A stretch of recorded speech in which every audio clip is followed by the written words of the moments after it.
요새 MMORPG의 대세는 뭘까요? 네, 맞습니다. 바로 아케이지죠. 6년에 걸친 제작 기간, 무려 400억에 달하는 투자금. 정말 어마어마한 규모를 자랑하는데요. 이 아케이지는 얼마 전 본격적으로 유료 서비스를 시작해 바야흐로 2013년 온라인 게임계의 진검승부가 시작됐습니다. 하지만 아케이지가 온라인 게임계에 돌풍을 몰고 있는 이 와중에 한 가지 문제가 대두됐습니다.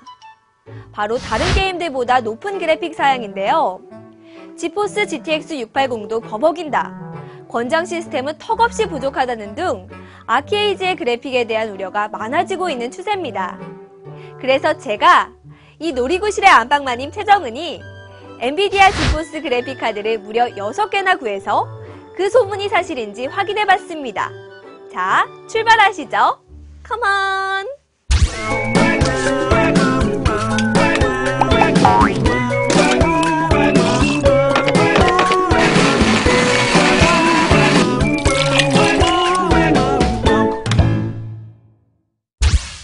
자, 먼저 왜 아케이지의 그래픽이 뜨거운 이슈가 되고 있을까 궁금증을 해결해야겠죠? 그래픽이 얼마나 좋길래 이 난리일까요? 아케이지는 다이렉트X 12를 완벽하게 지원합니다. 무엇보다도 눈에 먼저 띄는 것은 테셀레이션. 테셀레이션은 쉽게 말해 질감과 입체감을 더 뛰어나게 표현하는 기술인데요. 특히 오래된 성벽이나 자갈로 이루어진 길바닥에서 잘 나타납니다. 중세 벽돌 건물이 많은 아케이지에 딱 어울리는 기술이라 생각됩니다. 두 번째로는 엔비디아의 고유 기술인 TXAA를 들 수 있습니다. TXAA는 기존 안티엘리어싱 기법들에 비해 더 자연스럽게 배경을 표현하는 반면 그래픽카드에 걸리는 부하를 줄인 최신 기술입니다.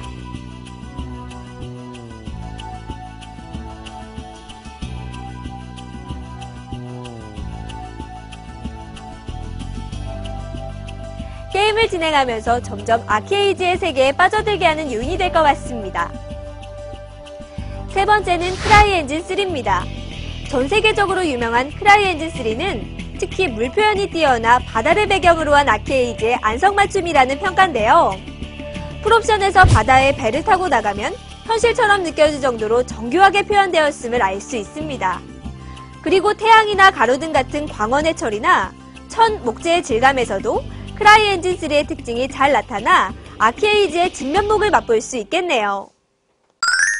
이 밖에도 수많은 그래픽 처리 기술이 동원된 아케이지.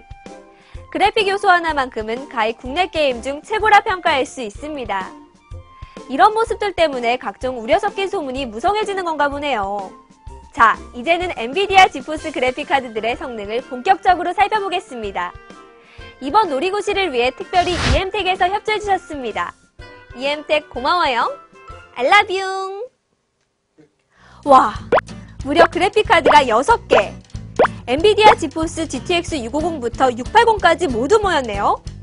많아서 좋긴 한데 이걸 다 언제 테스트하지?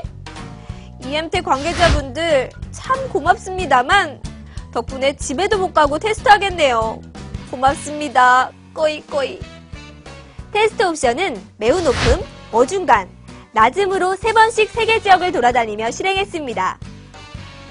FPS는 프랩스를 통해 평균치를 냈으며 건물 텍스처가 제일 많은 마리아노풀, 물 그래픽이 대부분인 신기루 섬의 바다, 그리고 유저들의 집과 텃밭이 많아 부하가 많이 걸리는 서부 주거 지역에서 측정했습니다.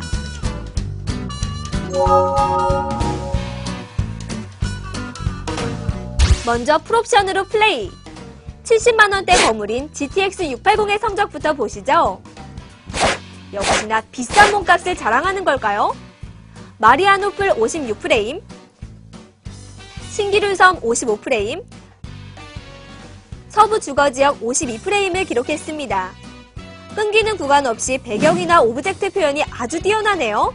굿! 아주 좋아요.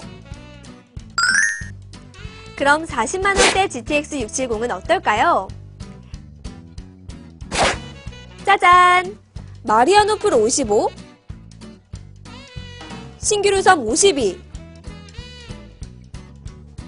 서부 주거지역 48프레임을 기록해 GTX 680 못지않은 성적을 보여줬습니다. 역시 고급형 그래픽카드의 메리트를 확실하게 보여주네요. 자, 중급형 GTX 660 시리즈는 어떨까요? 20만원대 GTX 660은 각각 48, 38, 43프레임, 30만원대 GTX 660 Ti는 각각 55, 45, 50프레임을 기록했습니다. 약 30프레임 정도가 무난하게 플레이 가능한 것을 감안하면 GTX 660 이상이면 풀옵션의 아키에이지가 부담없겠네요. 문제는 보급형 2인방 GTX 650 시리즈입니다. 역시나 GTX 650은 세지형 모드 20프레임대로 살짝 밀리는 모습을 보여줬습니다.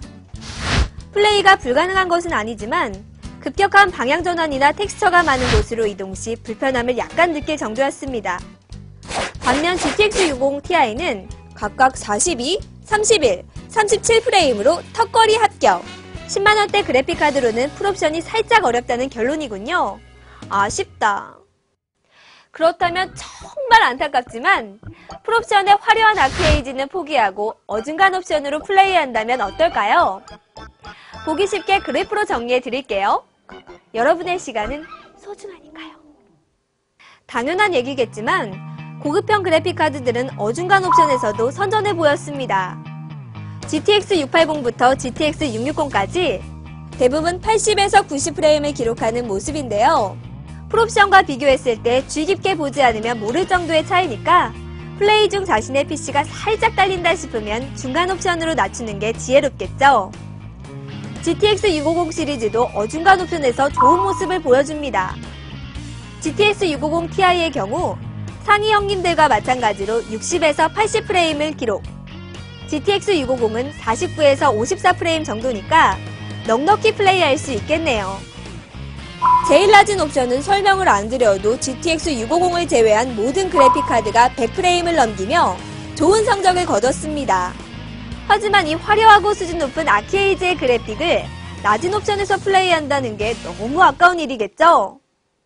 여기서 한 가지 더 궁금한 것이 있는데요.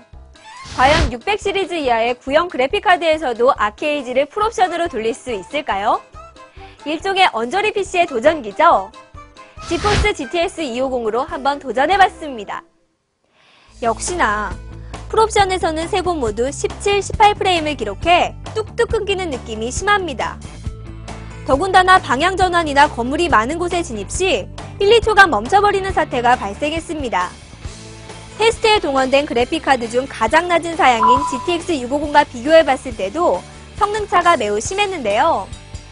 결국 아키에이지를 풀옵션으로 즐기기 위해선 600 시리즈 이상으로 업그레이드를 해야 한다는 결론이 납니다.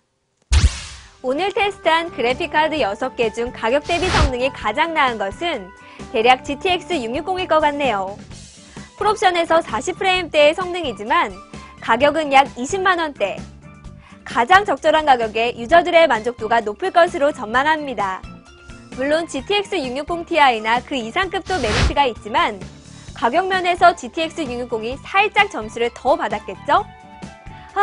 아키에이지는 진짜 풀옵션으로 플레이하지 않으면 아까울 정도의 퀄리티를 보입니다. 아직 오픈되지 않은 지역도 많고 즐길 거리가 너무 많아서 탈인 아키에이지. 이참에 그래픽카드를 업그레이드해서 100% 즐겨보는 건 어떨까요? 저는 다음 시간에 또 찾아뵐게요. 안녕!